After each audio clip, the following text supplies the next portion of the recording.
అంటే శాస్త్రమునందు ఒక మాట ఉంది.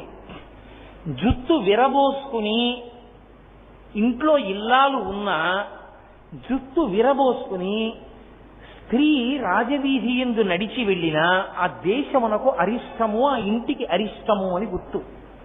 ఆ ఇంట అమంగళము తొందరగా వస్తుంది, శుభము దూరంగా పోతుంది అని. సంప్రదాయం సంప్రదాయమే, అది మంగళ సూచన. అందుకే స్త్రీ జుత్తుని జల్లుకుని ఉండకూడదు. అందుకే వివాహకాండలో ఒక మంత్రం చెప్తారు. భర్త భార్య మెడలో తాళి కట్టాక చెప్తాడు, నేను ఎప్పుడూ నిన్ను చూడకూడదని అనుకుంటున్నది ఎలాగో తెలుసా? నీ జుత్తు విరబోసుకుని నువ్వు ఉండి నీ గుండెలు బాదుకుంటూ నా కంట కనపడకుండెదవుగాక. జుత్తు చల్లుకుంటే ఏమవుతుందంటే స్త్రీకి ఖచ్చితంగా అశౌచం కలుగుతుంది.